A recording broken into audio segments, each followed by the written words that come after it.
Hello guys, स्वागत है आपका श्री गुरु एकेडमी में। मैं मनु वर्मा आपका शुक्रिया हार्दिक अभिनंदन करता हूं। दोस्तों, आज हम डिस्कस करेंगे मैथ से पेडागोजी के कुछ इंपॉर्टेंट क्वेश्चंस और दोस्तों जो होने वाले हैं आपके सीटेट एग्जाम के लिए बहुत इंपॉर्टेंट। तो चलिए दोस्तों स्टार्ट करते हैं, देखते हैं आज का पहला क्वेश्चन। जी हाँ, और यदि आपको फ्री बुक्स, नोट्स, पीडीएफ वगैरह कुछ भी चाहिए तो आप टेलीग्राम चैनल ज्वाइन कर सकते हैं, वहाँ से आपको फ्री ऑफ कॉस्ट उपलब्ध कराई जाती है। अब बात करेंगे इस प्रश्न की कि प्राथमिक स्तर पर विद्यार्थियों के गणित अधिगम का मूल्यांकन करने के लिए निम्नलिखित में से कौन सी प्रभावशाली योजना नहीं है। कौन सी प्रभावशाली योजना नहीं है। दोस्तों, जहाँ पर भी आपको नहीं दिखता है ना, उसे तुरंत पहले ही मार्क कर लीजिए, क्योंकि यहाँ से आपका क्वेश्चन गलत हो सकता है और आपको क्वेश्चन को गलत नहीं करना है गाइस, ठीक है। जी हाँ, अब बात करेंगे इस प्रश्न की कि क्या हो सकता है इसका आंसर। तो ऐसे कार्यों की अभिकल्पना की जाए जिनमें एक से अधिक स्तर के उत्तर प्राप्त हो सकते हैं। ऑप्शन नंबर बी है मुख्यतः समूह संचालित कार्यों का प्रयोग किया जाए।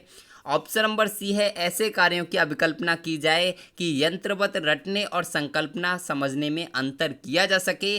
और नेक्स्ट है विद्यार्थियों की त्रुटियों को जानकर उनके तर्क का विश्लेषण किया जाए। तो गाइस, बताना है इस प्रश्न का उत्तर क्या हो सकता है। जी हाँ, कमेंट करें, कमेंट करें इस प्रश्न का उत्तर। आपका क्वेश्चन बहुत इंपॉर्टेंट है, बताएंगे इस प्रश्न का आंसर। जी हाँ, तो अगर हम बात करते हैं कि प्राथमिक स्तर पर विद्यार्थियों के गणित अधिगम का मूल्यांकन करने के लिए कौन सी प्रभावशाली योजना नहीं है, तो ऐसे कार्यों की अभिकल्पना की जाए जिनमें एक से अधिक स्तर के उत्तर प्राप्त हो। बिल्कुल सही है, ये आपका 100% सही है। लेकिन दोस्तों, इसमें पूछा गया है जो नहीं है वो आपको बताना है। मुख्यतः समूह संचालित कार्यों का प्रयोग किया जाए मैथ अधिगम में, यानी कि गणित अधिगम का अगर मूल्यांकन करना है तो समूह संचालित क्रियाओं को प्राथमिकता नहीं दी जाती है। ये आपको ध्यान रखना है, यानी कि option number V is right answer. ये आपको याद रखना है कि कभी भी मैथ की अगर बात की जाएगी तो आपका समूह संचालित क्रिया, यानी कि समूह में क्रियाएं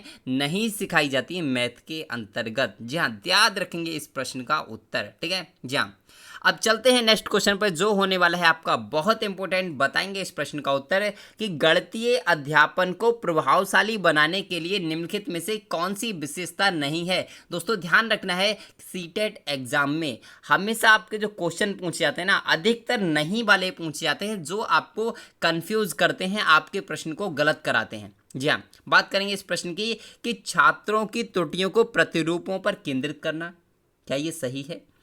तो ये एकदम से करेक्ट है दोस्तों। छात्र की त्रुटियों को प्रतिरूपों पर केंद्रित करना, यानी कि छात्र ने जो त्रुटि की उसे क्या करना है, शिक्षक को समझना है कि छात्र ने त्रुटि की, कोई बात नहीं है, लेकिन उसे एक न्यू टेक्निक के साथ उसे सिखाना है, एक प्रतिरूप देकर उसे सिखाना है। तो ये एकदम से करेक्ट हो जाएगा। प्रतिदिन के अनुभवों के साथ संबंध स्थापित करना एकदम से सही है। ये तो कोई भी आपका मैथ ही नहीं, कोई भी सब्जेक्ट होगा, आप उस सब्जेक्ट को यदि उसके व्यक्ति के प्रतिदिन के अनुभव के साथ अगर पढ़ाएंगे तो बच्चा अच्छे से सीख पाएगा। ऑप्शन नंबर बी एकदम से करेक्ट है।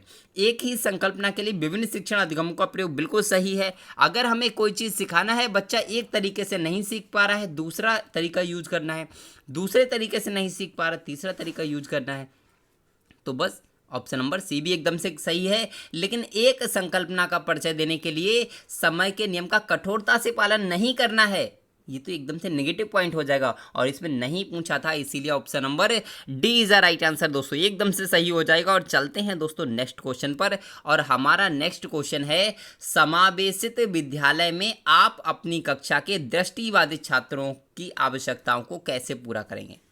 ये थोड़ा सा छोटा छोटा आपको दिख सकता है, लेकिन क्या किया जाए, थोड़ा सा छोटा हो गया, कोई बात नहीं है। उन्हें विशेष शिक्षक के पास भेजकर, ऑप्शन नंबर बी है उन्हें अभ्यास के लिए अतिरिक्त समय देकर, उन्हें उच्च उपलब्धि वाले छात्रों के साथ बिठाकर, नेक्स्ट है शिक्षण अधिगम की वैकल्पिक प्रणालियों और साधनों का प्रयोग करके। जी हाँ, बताएं इस प्रश्न का उत्तर कि समावेशित विद्यालय में आप अपनी कक्षा के दृष्टिबाधित छात्रों की आवश्यकताओं को कैसे पूरा करेंगे। तो अगर हम बात करते हैं उन्हें विशेष शिक्षक के पास भेजकर, बिल्कुल गलत हो जाएगा।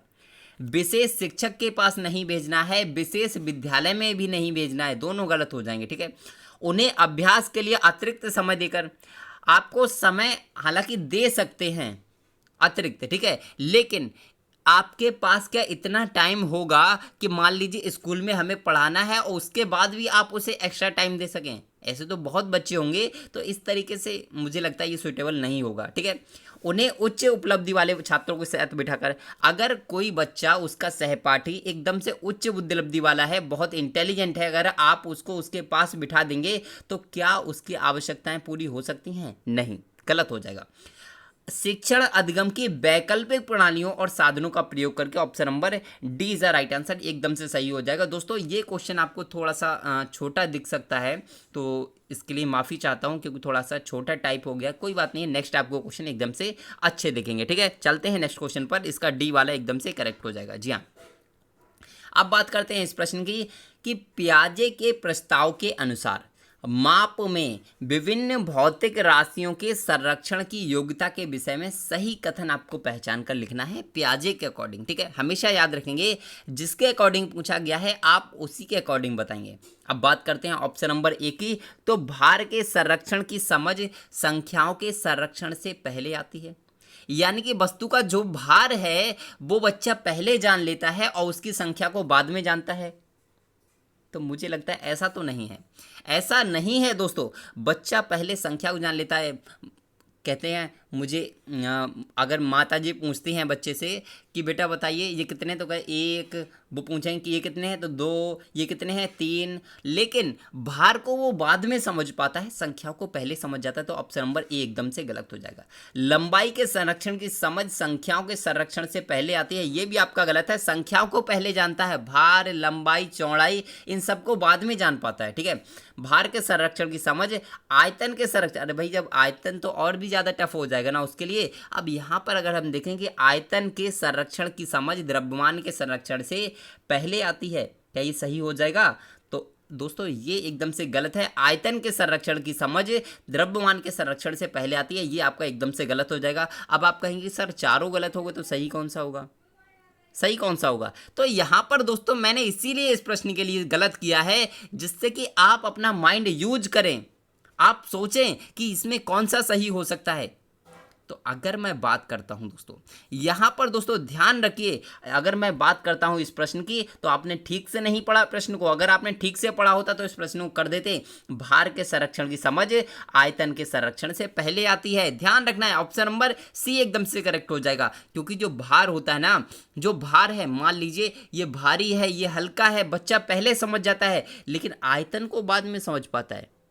आयतन को बाद में समझ पाता है कि इसका आयतन क्या है, ठीक है। तो ऑप्शन नंबर सी एकदम से करेक्ट हो जाएगा। दोस्तों थोड़ा सा माइंड को डेवलप करिए, थोड़ा सा एकदम से कंसंट्रेट के साथ वीडियो को देखिए। जी हाँ, चलते हैं अगले क्वेश्चन पर। और उससे पहले दोस्तों यदि आप चैनल पे पहली बार वीडियो देख रहे हैं, चैनल को सब्सक्राइब कर लीजिए और बेल आइकन यानी कि घंटी वाले बटन को दबा दीजिए, जिससे कि आपको नोटिफिकेशन प्राप्त होता रहेगा, आपसे कोई भी क्लास मिस नहीं होगी। और वीडियो अच्छी लगे तो वीडियो को लाइक और शेयर कर दीजिए। बात करते हैं अगले क्वेश्चन की। जी हाँ, बताएं राष्ट्रीय पाठचर्या की रूपरेखा एनसीएफ 2005 की अनुशंसा के अनुसार प्राथमिक विद्यालयों का गणित पाठ्यक्रम कैसा होना चाहिए? दोस्तों बताएंगे इस प्रश्न का उत्तर। गणितीय संकल्पनाओं में कठोरता देने वाला होना चाहिए, क्या सही हो जाएगा? तो मुझे लगता है ये वाला तो आपको तुरंत काट देना चाहिए कि कठोरता दंड हो गया ना, कठोरता का मतलब एक दंड से ही लगा सकते हैं, तो ये गलत हो जाएगा।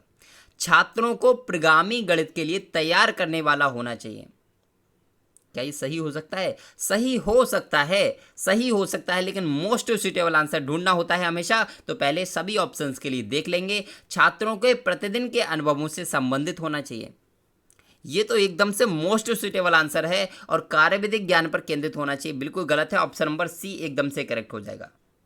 ऑप्शन नंबर सी एकदम से करेक्ट हो जाएगा। मैंने आपको 1000 बार बताया है कि छात्र को यदि हम उसके प्रतिदिन के दैनिक जीवन से जोड़कर अगर पढ़ाते हैं तो क्या होगा, बच्चा बहुत अच्छे से सीख पाएगा और बहुत सरलता से सीख पाएगा। आपको ज़्यादा मेहनत करने की भी आवश्यकता नहीं पड़ेगी दोस्तों। जी हाँ, चलते हैं अगले क्वेश्चन पर। और हमारा अगला क्वेश्चन है कि राष्ट्रीय पाठचर्या की रूपरेखा 2005 के अनुसार प्राथमिक स्तर पर संख्याओं और उन संक्रियाओं, मात्राओं का मापन आदि का शिक्षण, क्या है ये सब?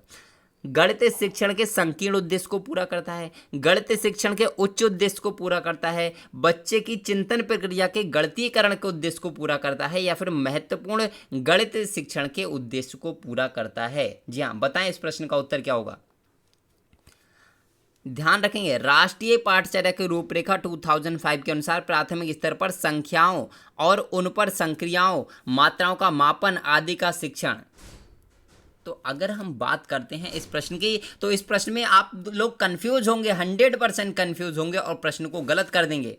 जी हाँ, प्रश्न को आप गलत कर सकते हैं, लेकिन अगर मैं इस प्रश्न की बात करता हूं दोस्तों, तो यहाँ पर ध्यान रखिए, गणित शिक्षण में बहुत सारी चीज़ें आती हैं, लेकिन इसमें सिर्फ और सिर्फ संख्याओं और उन संक्रियाओं, मात्राओं का मापन, इन्हीं की बात की गई है। तो ये क्या है, एक संकीर्ण उद्देश्य है, बहुत छोटा उद्देश्य है, बहुत कम उद्देश्य है, यानी कि option number A is the right answer, एकदम से करेक्ट हो जाएगा। चलते हैं दोस्तों नेक्स्ट क्वेश्चन पर। हमारा नेक्स्ट क्वेश्चन है कि कक्षा 3 में एक शिक्षक शिक्षार्थियों को 4562 और 728 का योग करने के लिए कहता है। एक शिक्षार्थी प्रश्न के उत्तर में निम्नलिखित प्रकार से प्रतिक्रिया करता है। 4562 प्लस 728 बराबर वो क्या बना देता है, यहाँ पर 11842 लिख देता है। यह प्रतिक्रिया दर्शाती है कि बच्चे में किसकी कमी है, योग के कौशल की, स्थानीय मान की अवधारणा की, पुनर्समूहीकरण के द्वारा योग के कौशल की, या फिर योग के सही क्रम की अवधारणा। बताएं इस प्रश्न का उत्तर क्या होगा। जी हाँ, तो यहाँ पर दोस्तों ध्यान रखना है इस प्रश्न के बारे में कि जब भी जोड़ हो, घटाना हो, हमेशा अगर वो गलती करता है तो उसके अंदर कहीं ना कहीं स्थानीय मान की अवधारणा का दोष है। ठीक है, स्थानीय मान की अवधारणा का दोष है। यदि उसे स्थानीय मान आता होता तो वो इस प्रश्न को गलत नहीं करता। ऑप्शन नंबर बी एकदम से करेक्ट हो जाएगा। चलते हैं नेक्स्ट क्वेश्चन पर। हमारा नेक्स्ट क्वेश्चन है कि कक्षा 4 की पाठ्यपुस्तक से दी गई निम्नलिखित समस्याओं में से कौन सी बहु अनुशासनात्मक समस्या की ओर संकेत करती है। बहु अनुशासनात्मक समस्या यानी कि बहुत अनुशासनपूर्ण समस्या। ठीक है, भारत के झंडे का आरेख बनाइए और झंडे में सममिति रेखाओं की संख्या की पहचान कीजिए। क्या ये सही हो सकता है। ऑप्शन नंबर बी है, दी गई आकृति की दर्पण छवि यानी कि प्रतिबिंब का आरेख बनाइए। ऑप्शन नंबर सी है, दी गई आकृति में कितनी सममिति रेखाएं हैं, या फिर ऑप्शन नंबर डी है, किसी दी गई ज्यामितीय आकृति में एक सममिति रेखा खींचना। बताएं इस प्रश्न का उत्तर। कंफ्यूज हो गए आप इस प्रश्न में। जी हाँ, बताएं कक्षा 4 की पाठ्यपुस्तक से दी गई निम्नलिखित समस्याओं में से कौन सी बहु अनुशासनात्मक समस्या की ओर संकेत करती है। जी हाँ, तो अगर हम बात करें बहु अनुशासनात्मक समस्या, तो ध्यान रखेंगे इस प्रश्न को, अपनी कॉपी में नोट कर लीजिए। कई बार ये प्रश्न आता है कि भारत के झंडे का आरेख बनाइए और झंडे में सममिति रेखाओं की संख्या की पहचान कीजिए। इसमें पहले हमने क्या किया, पहले झंडे का आरेख बनवाया, चित्र बनवाया, और उसके बाद उससे पूछा कि इसमें सममित रेखाएं कितनी हैं। तो ये क्या है, बहु अनुशासनात्मक समस्या है दोस्तों। Option number A is the right answer. चलते हैं नेक्स्ट क्वेश्चन पर। और उससे पहले दोस्तों आपसे कहना चाहूँगा, यदि आपको फ्री बुक्स, नोट्स, पीडीएफ इत्यादि कुछ भी चाहिए और प्रॉपर तरीके से लाइव क्लास चाहिए, तो आपको टेलीग्राम चैनल को ज्वाइन कर लेना है, जो आपको वीडियो के डिस्क्रिप्शन में जिसका लिंक मिल जाएगा। ठीक है, वहाँ से फ्री ऑफ कॉस्ट सारी चीज़ें हमारे यहाँ फ्री ऑफ कॉस्ट रहती हैं, क्योंकि शिक्षा फ्री थी, फ्री है और फ्री रहेगी। कुछ लोगों ने उसे व्यापार बना रखा है, लेकिन शिक्षा, एजुकेशन हमेशा फ्री होनी चाहिए। ठीक है, मेरे हिसाब से जो विद्यार्थी ज्यामितीय नहीं समझ सकते इस विद्यालय में नहीं आ सकते। किसने कह दिया दोस्तों, अरस्तू ने, हर्बर्ट ने, प्लेटो ने, या फिर हैमिल्टन ने। बहुत इंपॉर्टेंट क्वेश्चन है दोस्तों, बताएंगे इस प्रश्न का उत्तर कि किसने कहा कि जो विद्यार्थी ज्यामितीय नहीं जानते वो इस विद्यालय में नहीं आ सकते। प्रश्न तो बहुत अच्छा है दोस्तों। जी हाँ, कमेंट करेंगे इस प्रश्न का उत्तर। तो यहाँ पर ध्यान रखें, Plato, option number C is the right answer. Plato ने कह दिया कि जो विद्यार्थी ज्यामितीय नहीं समझते वो इस विद्यालय में नहीं आ सकते। प्लेटो ने कहा था दोस्तों, ध्यान रखेंगे इस प्रश्न के लिए। और दोस्तों ध्यान रखेंगे इस प्रश्न के लिए कि उपर्युक्त कथन महान गणितज्ञ प्लेटो का था, जिसके शिष्य पाइथागोरस ने समकोण त्रिभुज के विकर्ण ज्ञात करने का सूत्र का निगमन किया था। दोस्तों आपको पता नहीं होगा शायद, पता हो तो बहुत अच्छी बात है कि जो पाइथागोरस था किसका शिष्य था, तो पाइथागोरस प्लेटो का शिष्य था। ये भी आपको याद रखना है। जी हाँ, बहुत इंपॉर्टेंट क्वेश्चन है। और जिन्होंने क्या किया, समकोण त्रिभुज के विकर्ण ज्ञात करने का सूत्र दिया था। ध्यान रखेंगे इस प्रश्न के लिए। जी हाँ, ये भी प्रश्न आपका आ सकता है एग्जाम में। अब बात करते हैं इस प्रश्न की कि गणित की पाठ्य पुस्तक में विषय वस्तु का संगठन कैसा होना चाहिए। अध्यापक के अनुसार, पाठ्यक्रम के अनुसार, विद्यार्थियों के अनुसार, या फिर इनमें से कोई नहीं। इस प्रश्न को आप करेंगे गलत। कैसे गलत करेंगे दोस्तों, आप लगाएंगे, क्या लगाएंगे अभी देखते हैं कौन क्या लगाता है। जी हाँ, कमेंट करेंगे इस प्रश्न का उत्तर कि गणित की पाठ्य पुस्तक में विषय वस्तु का संगठन कैसा होना चाहिए। तो अगर बात करते हैं तो आप लगाते हैं विद्यार्थियों के अनुसार, लेकिन यहाँ पर बात की जा रही है पाठ्य पुस्तक में विषय वस्तु का संगठन। पाठ्य पुस्तक तो है, लेकिन उसके अंदर विषय वस्तु का जो संगठन करना है वो विद्यार्थी के अनुसार तो करना ही करना है, लेकिन सबसे पहले पाठ्यक्रम के अनुसार करना है। ऑप्शन नंबर बी एकदम से करेक्ट हो जाएगा। पहले हमें पाठ्यक्रम के अनुसार रखना है, और पाठ्यक्रम के अनुसार रखने के उपरांत हमें क्या करना है, फिर देखना है कि विद्यार्थी के लेवल का ही होना चाहिए। तो सबसे पहले पाठ्यक्रम के अनुसार रखना पड़ेगा। तो विद्यार्थी की पाठ्य पुस्तक में विषय वस्तु का संगठन, ऑप्शन नंबर बी एकदम से करेक्ट होगा, पाठ्यक्रम के अनुसार। आप इसमें कंफ्यूज हो गए होंगे इस प्रश्न में, लेकिन ये प्रश्न आपका एक बार HP टेट में आया हुआ है और एक बार आपका CTET में भी आया हुआ है, तो ध्यान रखना है इस प्रश्न के लिए। जी हाँ, ऑप्शन नंबर बी माना गया है करेक्ट। जी हाँ, ध्यान रखेंगे। चलते हैं अगले क्वेश्चन पर। हमारा अगला क्वेश्चन है कि निम्न में से कौन एक भारतीय गणितज्ञ नहीं है। इस प्रश्न को आप बताएंगे कौन इनमें से एक भारतीय गणितज्ञ नहीं है। दोस्तों कमेंट करेंगे इस प्रश्न का उत्तर। इस प्रकार से प्रश्न भी पूछ लिए जाते हैं आपसे एग्जाम में। सारंगदेव, महावीर, बौद्धायन या फिर ब्रह्मगुप्त। अब इस प्रश्न में भी आप हो सकता है थोड़ा सा कंफ्यूज हो सकते हैं, लेकिन अगर मैं बात करूं दोस्तों इस प्रश्न की, तो आप बहुत ही अच्छे प्लेटफॉर्म श्री गुरु एकेडमी और मनु वर्मा के साथ पढ़ रहे हैं, तो मुझे लगता है आप गलत नहीं करेंगे। अगर गलत भी होता है कोई बात नहीं, आप नेक्स्ट टाइम बहुत अच्छा करेंगे, ऐसी मैं आशा करता हूं। और अगर बात करते हैं दोस्तों महावीर, ये क्या थे, ये एक भारतीय गणितज्ञ हैं, बौद्धायन भी हैं, ब्रह्मगुप्त भी हैं, लेकिन सारंगदेव नहीं है। यही आपका राइट आंसर हो जाएगा। सारंगदेव एक संगीतकार है दोस्तों, ध्यान रखेंगे। Option number A is a right answer. ठीक है, ए इज अ राइट आंसर। चलते हैं अगले क्वेश्चन पर। हमारा अगला क्वेश्चन है कि गणित में बेहतर होने के लिए एक व्यक्ति को किसकी आवश्यकता होती है। गणनाओं में प्रवीणता की, अमूर्त चिंतन और तर्क संगत विवेचन द्वारा समस्याओं को बनाने और उन्हें सूत्रबद्ध करने की, सूत्र याद करने की, या फिर हल को याद करने की। तो मुझे लगता है हल को याद करना, रट्टा मार प्रणाली, सूत्र याद करना, रट्टा मार प्रणाली। गणनाओं में प्रवीणता, देखिए गणनाओं में प्रवीणता हालांकि सही है, लेकिन अगर हम बात करते हैं क्या गणनाओं में प्रवीणता कैसे आएगी, तो उसके लिए जब हम अमूर्त चिंतन करेंगे और तर्क संगत तरीके से सीखेंगे तभी तो हो पाएगा ना। तो यानी कि ऑप्शन नंबर कौन सा होगा, बी एकदम से करेक्ट हो जाएगा दोस्तों। ए नहीं होगा, ध्यान रखें, ए नहीं होगा, ऑप्शन नंबर बी सही होगा। ठीक है, ध्यान रखेंगे इस प्रश्न के लिए। और चलते हैं नेक्स्ट क्वेश्चन पर। और हमारा नेक्स्ट क्वेश्चन है जो कि आपका बहुत इंपॉर्टेंट है दोस्तों, और बने रहिए श्री गुरु एकेडमी के साथ। और यहाँ पर इसके मत कीजिए, क्योंकि यहाँ पर आपको बहुत अच्छे तरीके से बहुत अच्छी चीज़ें कराई जा रही हैं। ठीक है जी हाँ, अब बात करेंगे इस प्रश्न के उत्तर की कि जिन विद्यार्थियों को ज्यामितीय शब्दावली और उनके अर्थ समझने में कठिनाई होती है, उनकी सहायता करने के लिए शिक्षक को क्या करना चाहिए। ज्यामितीय शब्दावली के परिभाषा पर विद्यार्थियों की परीक्षा लेनी चाहिए, समूह चर्चाओं को प्रोत्साहित करना चाहिए, समस्त शब्दावली और परिभाषाओं को रटकर याद करने पर बल देना चाहिए, या फिर ऑप्शन नंबर डी है कि अधिक से अधिक गतिविधियों का प्रयोग करना चाहिए, जैसे कि वर्ग पहेली, क्रॉसवर्ड पजल्स, जिग्सॉ पहेली आदि बनाना या फिर हल करना। तो अगर हम बात करते हैं जिन विद्यार्थियों को ज्यामितीय, तो ज्यामितीय में हमेशा आकृतियों की बात की जाती है, और आकृतियां बनाना किससे सीखेंगे, तो आई होप आप समझ चुके होंगे। समूह चर्चा तो एकदम से गलत हो जाएगा, आप सभी रटने वाला भी आप गलत कर देंगे। अगर हम शब्दावली यानी कि परिभाषा को याद कर ले, तो उससे भी क्या हम सीख सकते हैं ज्यामितियों को नहीं सीख सकते। अधिक से अधिक गतिविधियों का प्रयोग करना चाहिए, जैसे कि वर्ग पहेली वगैरह वगैरह। यहाँ पे ऑप्शन नंबर डी एकदम से करेक्ट हो जाएगा। और दोस्तों आई होप आपको समझ में आया होगा।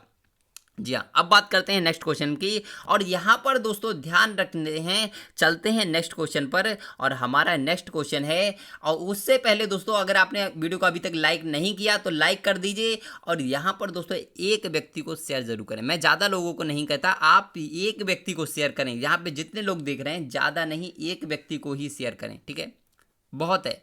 आप अपने परिवार को बढ़ाने के लिए एक व्यक्ति को शेयर कर दीजिए दोस्तों, ठीक है। जी हाँ, अब बात करते हैं, अधिक गणित जानने की अपेक्षा यह जानना अधिक उपयोगी है कि गणितीयकरण कैसे किया जाए। यह कथन किसके द्वारा दिया गया?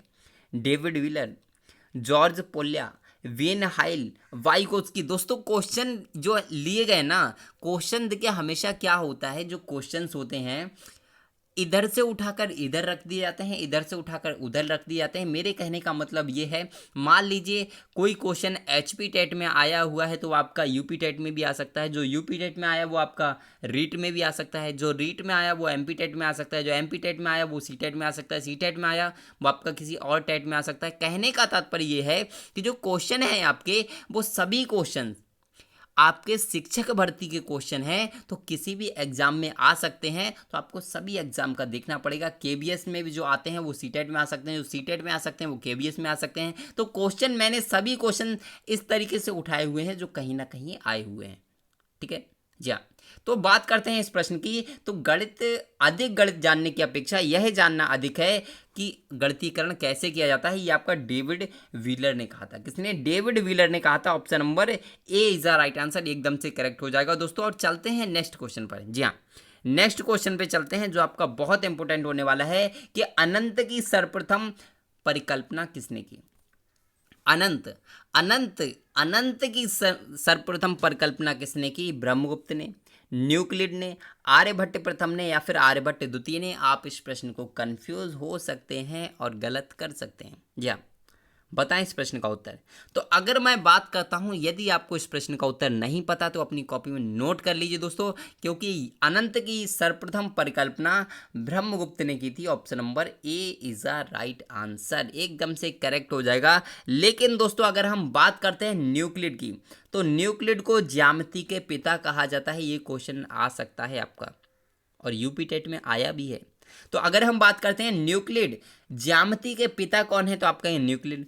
पाई का मान सर्वप्रथम 4 स्थानों तक किसने ज्ञात किया? तो आप कहेंगे आर्यभट्ट ने सर्वप्रथम 4 स्थानों तक ज्ञात किया था। लेकिन महासिद्धांत की रचना किसने की? तो आप कहेंगे आर्यभट्ट द्वितीय ने। और पाई का मान 22/7 किसने बताया? तो आप कहेंगे आर्यभट्ट द्वितीय ने, ठीक है। तो ये सारे प्रश्न आपको याद रखने हैं, क्योंकि ये प्रश्न आपके एग्जाम में आ सकते हैं, इसीलिए मैंने इनको नोट किया है दोस्तों, ठीक है। जी हाँ, तो आई होप आपको सारी चीज़ें समझ में आई होंगी। और दोस्तों वीडियो अच्छी लगी तो वीडियो को लाइक और शेयर जरूर करिए। और अगर चैनल पे पहली बार वीडियो देख रहे हैं तो चैनल को सब्सक्राइब कर लीजिए और घंटी वाले बटन को दबा दीजिए दोस्तों, ठीक है। जी हाँ, और यहाँ पर यदि आपको इसका फ्री पीडीएफ चाहिए, और आपको जितने भी शिक्षक भर्ती हैं किसी से भी संबंधित कोई भी बुक, नोट्स, पीडीएफ वगैरह कुछ भी चाहिए, तो आप हमारा टेलीग्राम चैनल ज्वाइन कर लीजिए। आपको लिंक डिस्क्रिप्शन में मिल जाएगा, तो आप वहाँ से ज्वाइन कर सकते हैं और वहाँ से फ्री ऑफ कॉस्ट डाउनलोड कर सकते हैं। जी हाँ दोस्तों, जी हाँ। तो दोस्तों आज के लिए बस इतना ही रखते हैं, लेकिन फिर मिलते हैं एक नेक्स्ट वीडियो में नेक्स्ट टॉपिक के साथ। तब तक के लिए हंसते रहिए, मुस्कुराते रहिए और तैयारी करते रहिए दोस्तों, ठीक है। तो चलिए बाय बाय दोस्तों।